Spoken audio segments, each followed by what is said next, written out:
Today I want to talk about Coastal Carolina knocking off undefeated Brigham Young. And all that's coming up after the bumper. Don't be cornering me. Hold up. Time. You gotta help me with that corner shit.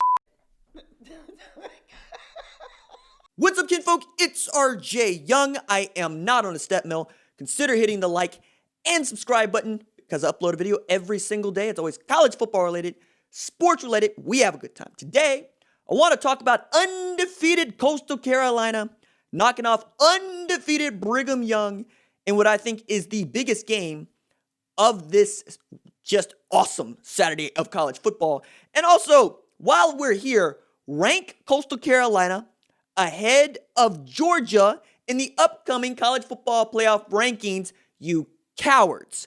That goes for the Associated Press poll as well, though I think that they're more likely to do it because I don't know what the college football playoff selection committee was thinking about, except I agreed with them about Brigham Young University. I had many well-paid college football analysts and pundits disagree with me. And my assessment, that was Denny Green-esque in the Brigham Young Cougars. They are who I thought they were. And the Chanticleers went out there and got a W 22-17 as the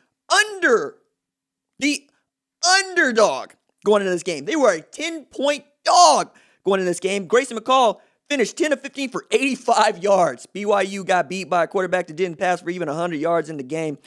And then you had Zach Wilson, 19 of 30 with a TD and a pick, 240 yards. And you got Algier out there with 106 on 13 carries. Like, keep handing that ball to the man. But look, my situation on this is Brigham Young finally did what I had asked them to do in a column that I wrote for Fox Sports like a week ago, in which I said, you have pilfered Southern Miss's motto. Anytime, any place, anywhere. Southern Miss built an entire program on that motto, being independent for 43 years, winning 2 national championships during that time.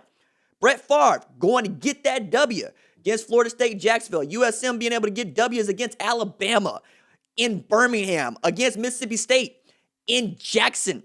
And on it goes. Southern Miss has really made their entire program off of that statement. So Brigham Young decided to live up to it at the last minute, for which I do tip my cap to them.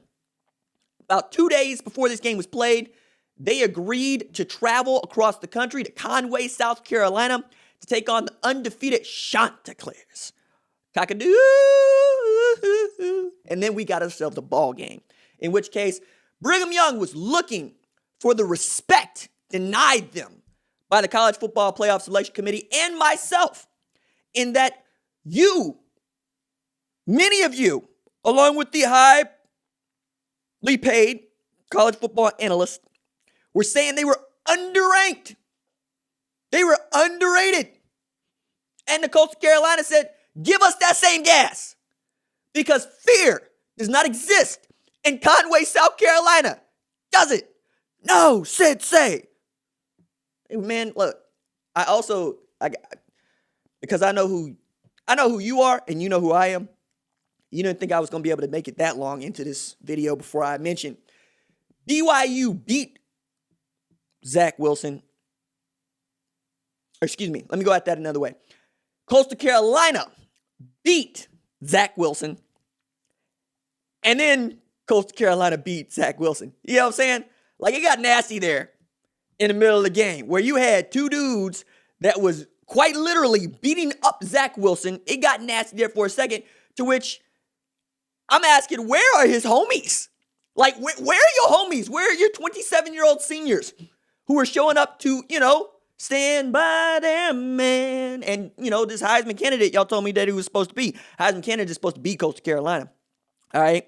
And I'm saying rank Coastal Carolina ahead of Georgia, which means also ranking them ahead of, like, Indiana, who is hoping and praying Michigan can pull off a miracle next week and beat Ohio State so they can be the Big East representative, as Northwestern is the Big Ten West representative after what happened today. I had a dude tell me that Indiana won a word. I told him Indiana can have 3. Like and subscribe. Okay? That's what Indiana can have. All right? They can have those 3 words, like and subscribe. Nah, dog. Don't catch an L. You want to be taken seriously. BYU wasn't catching an L. I said, go play somebody that's ranked or a Power 5 team. They played one that is ranked. And now the Chanticleers going to face the Raging Cajuns in the Sun Belt Conference title game. You'll also remember Coastal Carolina got a W against Kansas. And ULL got a W against Iowa State, who clinched a spot in the Big 12 championship. Might get to play in Oklahoma if they can pull out a win against Baylor, struggling offensively, as I'm doing this video. But what I want to point you to is that the Sun Belt Conference title is not just going to be for the SBC title. It might not even just be for a New Year's Six Bowl. It is going to be for the territorial allotment known as the Big 12. Because that's where their dignity is. Your dignity is over there in the Sun Belt Conference.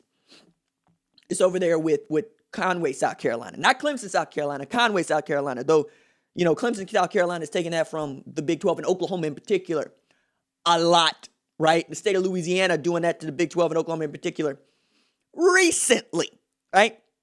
So I'm excited to see who wins that game. Billy Napier is also up for the South Carolina job. And you know what?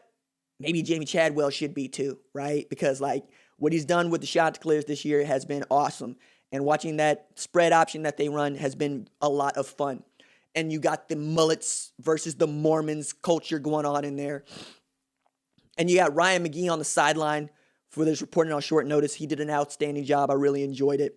But I just came here to let y'all know that I do believe that Coastal Carolina is a top 10 team. And before it's all said and done, they could be sitting where Cincy is and could be sitting ahead of Texas A&M, depending on how you feel about it. Because, I get there's a lot of people that think Texas A&M is good.